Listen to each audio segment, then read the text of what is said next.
2 Maccabees chapter 4. The previously mentioned Simon, who had informed about the money against his own country, slandered Onias, saying that it was he who had incited Heliodorus and had been the real cause of the misfortune. He dared to designate as a plotter against the government the man who was the benefactor of the city, the protector of his compatriots, and a zealot for the laws. When his hatred progressed to such a degree that even murders were committed by one of Simon's approved agents, Onias recognized that the rivalry was serious, and that Apollonius, son of Menestus, the governor of Coelesyria and Phoenicia, was intensifying the malice of Simon. So he appealed to the king, not accusing his compatriots, but having in view the welfare, both public and private, of all the people. For he saw that without the king's attention, public affairs could not again reach a peaceful settlement, and that Simon would not stop his folly.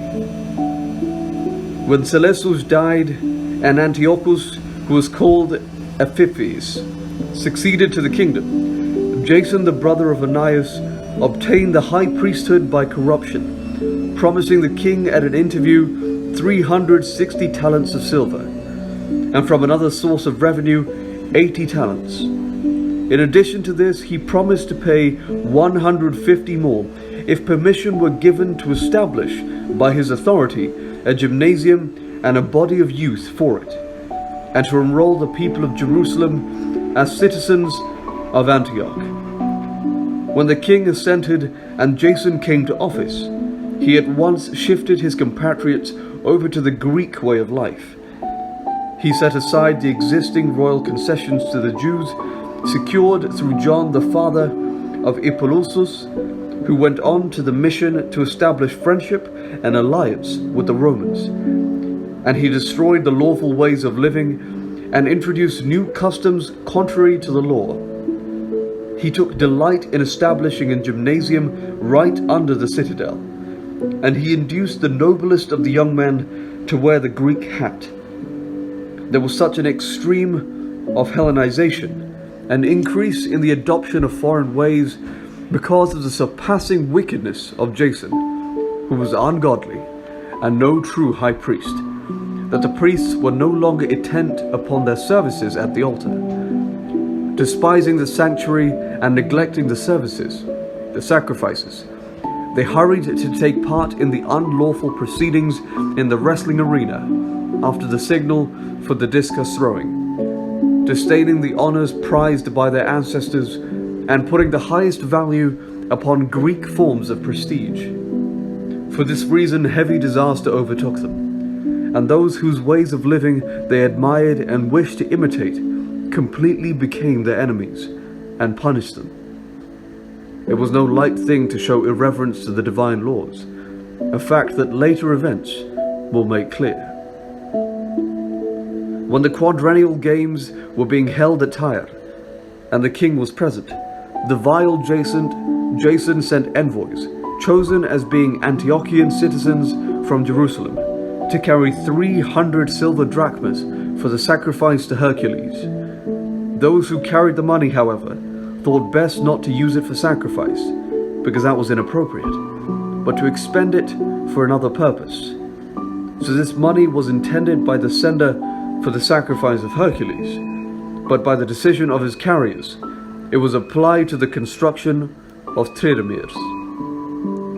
When Apollonius sent Menestus was sent to Egypt for the coronation of Philometor as king, Antiochus learnt that Philometor had become hostile to his government, and he took measures for his own security.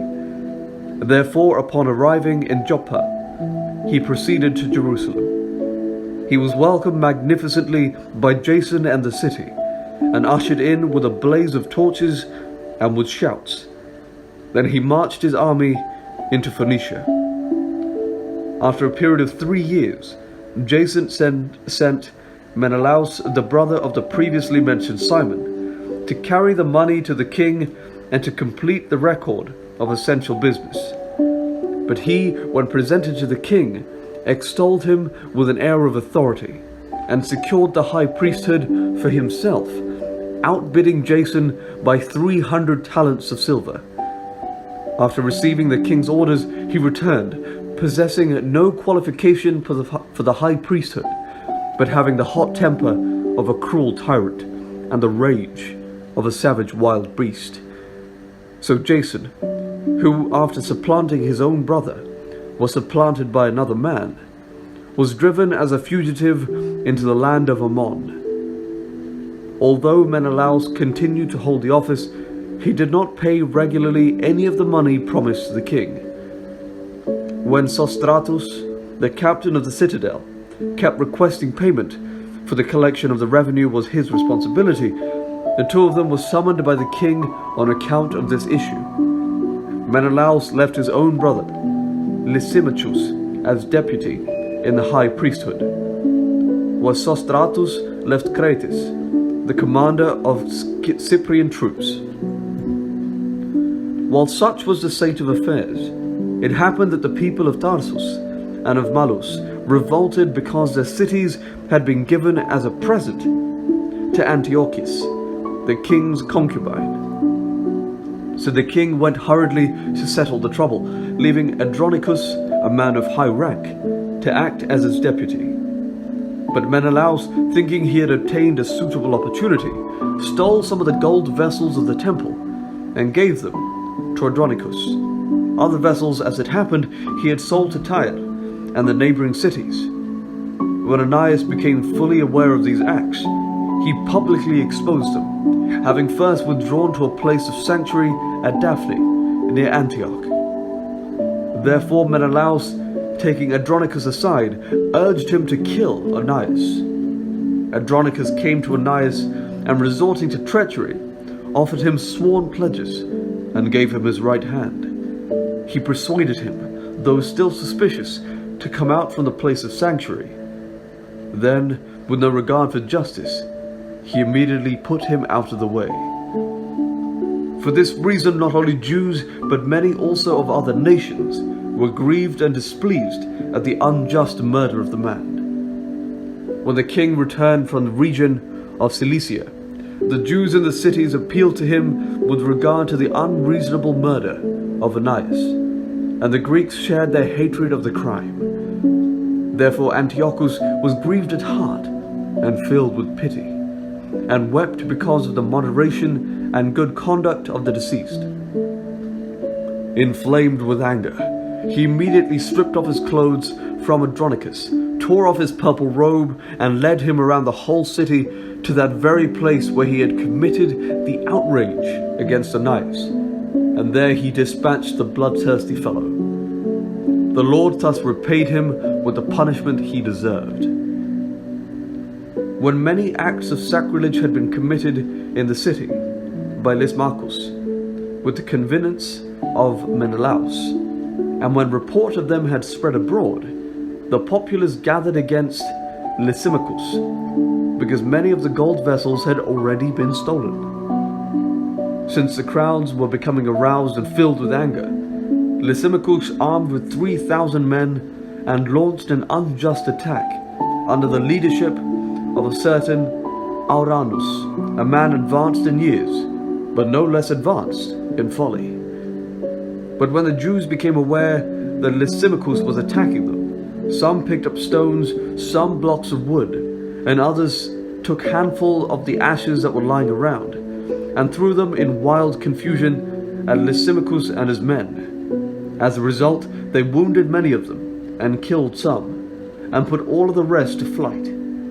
The temple robber himself they killed close by the treasury.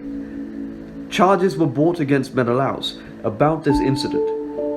When the king came to Tyre, 3 men sent by the Senate presented the case before him. But Menelaus, already as good as beaten, promised a substantial bride to Ptolemy, son of Diomedes, to win over the king. Therefore, Ptolemy, taking the king aside into a colonnade as if for refreshment, induced the king to change his mind.